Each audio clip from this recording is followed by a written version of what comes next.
For centuries, the mechanism of trust functioned on a singular coordinate. Information was validated by the specific authority that issued it. We observed the expert. We observed the institution. Then, a new structure appeared that contained no central authority. It relied on a massive, open, and anonymous workforce. By traditional standards, this system should have collapsed under the weight of misinformation immediately. Instead, it scaled to a volume of data that surpassed every centralized institution in history. The expert was replaced by a transparent, self-correcting engine. The institution was replaced by a public audit trail.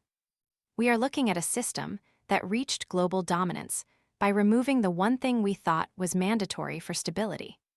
How can a process with no gatekeeper become more reliable than a specialized authority?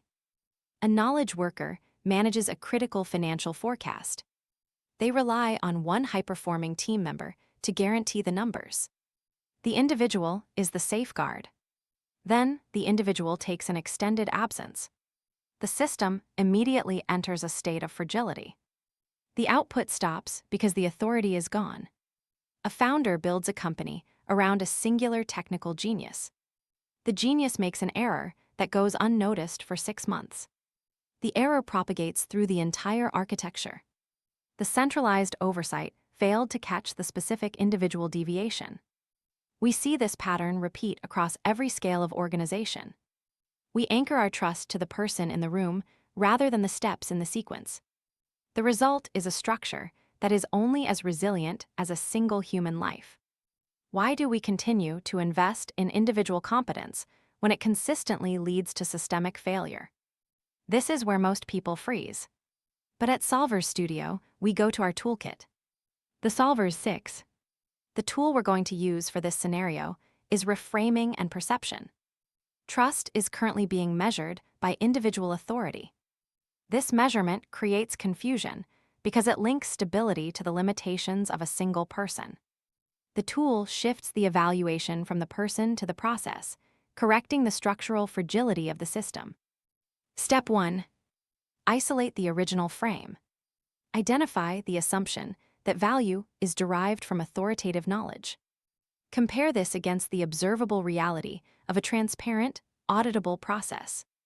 By isolating the frame, it becomes visible that the content is a byproduct of the validation mechanism. Step 2. Invert the perception of risk. Replace the evaluation of control with the evaluation of fragility. Show that centralized authority is high fragility, while decentralized process is low fragility. After the measurement changes, risk is minimized by the system's ability to absorb and correct individual errors. Step 3. Shift the metric of success. Define future performance by the velocity of correction rather than the accuracy of the initial output.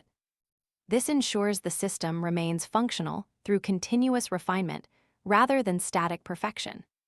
Decisions become easier because the criteria move from individual validation to systemic accountability. Isolate narrative. Invert risk. Measure velocity. Now let's apply the same process somewhere else. A knowledge worker relies on a single high performer to manage critical financial forecasting. By applying the tool, they isolate the reliance on individual talent and shift the measurement to the stability of the workflow. The target moves from the person's competence to the repeatability of the process, ensuring the system functions regardless of who operates it. The perception error is corrected. The target is no longer the social authority. The target is the mechanical process.